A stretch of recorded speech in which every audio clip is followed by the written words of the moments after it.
Listen, y'all, we have all tried, right? We have tried our best to do things on our own. We go into a subject like, okay, I'm about to learn this thing. I'm about to learn how to do this specific diet. I'm going to listen to this person. I'm going to listen to that person. I'm going to piece it all together and I'm going to figure it out. But what happens when you feel like you've got it all together, but then something happens while you're doing the thing? Maybe you now know what you should eat. Maybe you have tried to reduce your sugar cravings, changed your diet, tried supplements and different programs. But what happens when the headaches, fatigue, and cravings and discouragement begins? Many people quit not because they're incapable, but because they never were taught what to expect or given the support to keep going. Today, we're going to talk about insulin resistance, blood sugar, community accountability, and why trying to change your health alone and maybe making the process harder than it should be. We can go fast alone, but farther together. If you're tired of sugar cravings, brain fog, fatigue, and all the conflicting health and diet advice, and you just want to know what's happening inside of your body, you're in the right place. I'm TaShawn Davis, holistic health coach, registered nurse, and metabolic health educator. I help you break sugar cravings through balanced blood sugar so you can take your health back naturally. So grab your favorite sugar-free drink, pop in those earbuds, and let's learn how to work with our body and not against it. Hey, so before we get started, I wanted to just let you all know that I've extended the enrollment for the Metabolic Intensive. We are going to extend it to Wednesday, August 19th is the very last day to enroll because we have to have heads counted so that we can prepare your packages and everything appropriately. This is a guided environment where you can learn about insulin resistance, blood sugar, food choices, cravings, labs, and sustainable health habits inside of a supportive community. You can learn more at healthbeyondweightloss.com. And if this episode has helped you, please remember to follow the podcast, share it with someone you love, and also leave a review because it helps more people find the podcast. So listen, this past weekend, we had our final Summer Metabolic Tour event.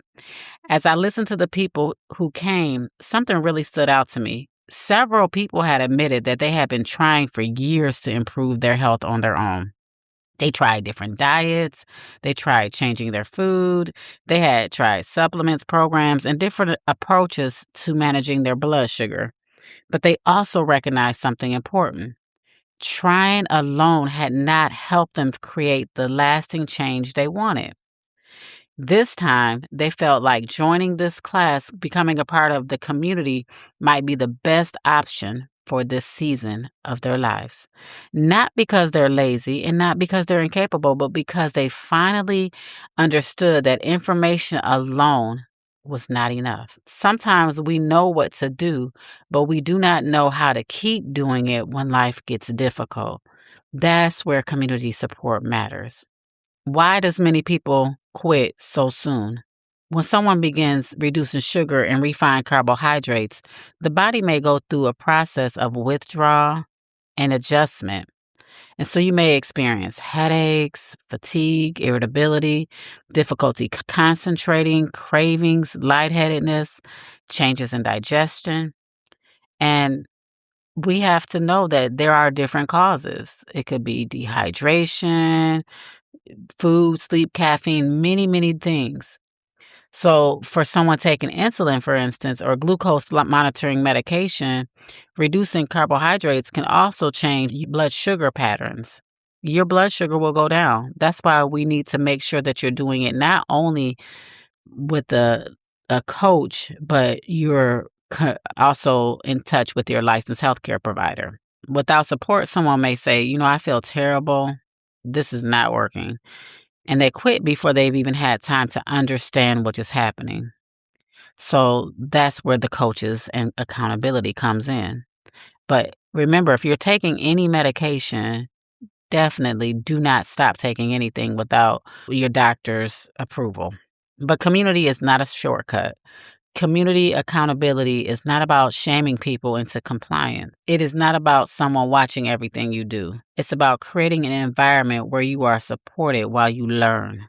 A community can provide regular check-ins, encouragement after setbacks, a place to ask questions. You have shared experiences, practical problem solving, accountability without condemnation, a reminder that one difficult day doesn't cancel your progress. Lord, we need that, don't we? Like, whenever we're going through something, no matter what it is, it's like, okay, let's just get back on the horse and try again. But when you're alone and you have one bad day, it can be hard. You may just be like, you know what, I'm done. But inside a healthy community, someone can remind you, this is just one day. Let's figure out what happened and keep on moving. And that right there, y'all, can make a tremendous difference. There is a reason we often learn by observing others. Researchers have studied the mirror neuron system, mirror neuron, a network involved in observing and mapping the actions of other people. It may help explain part of why people learn through modeling and observation. So, neurons alone is not the behavior change, it's the accountability. Community accountability is bigger than one brain system. It involves support, repetition, confidence, identity, structure, shared experiences, and encouragement. When you see someone prepare a healthier meal, recover after a setback, check their blood sugar, or stay consistent during a difficult week, you begin to think that I can do this too. This is learning through example. It is also one reason why many people do better in a group than trying to figure it out alone. So it provides also understanding before giving up. When someone is trying to improve insulin resistance, they may need more than just a list of foods. They need to understand what may happen when they change their eating patterns. They may need to know why cravings may feel intense, why energy fluctuates, why blood sugars may change, hydration and sleep, why progress may not appear immediately, when to ask for help, and how to recover after a setback. If you don't understand the process, discomfort can convince you that the process is failing. But understanding gives you the ability to make a wise next decision. That is what coaching provides. Not perfection, not pressure, but understanding. Listen, it took time to get here. Some people may expect their health to change within like 2 weeks of a program because they've been promised fast results. But it didn't take 2 weeks to develop years of insulin resistance, poor eating patterns, disrupted sleep, chronic stress, and metabolic dysfunction. It took time. So give your body time to learn a different pattern. One difficult day doesn't mean that the process is failing. One craving doesn't mean you were back at the beginning. One imperfect meal doesn't erase your progress. The goal is not perfection. It's to build a process that you can return to. You know, I believe God did not design us to carry everything alone. There is strength in community. There is wisdom in asking for help. And I mean, it takes humility to admit it, right? What have I been doing by myself that has not been working? That admission is not failure. It is the beginning of a new level of wisdoms. Sometimes you don't need more willpower. You need the right people around you, the right education, and the right structure to help you keep moving because you are needed in this hour. You are needed to be well. Taking care of your health can help you steward your life, your purpose, and the work that God has placed inside of you. So let's reflect for a moment. This week, ask yourself, what have I been trying to do completely alone? Where do I usually lose consistency?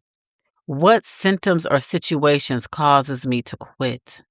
Who can support me without shaming me? What community or coaching environment can help me to keep learning?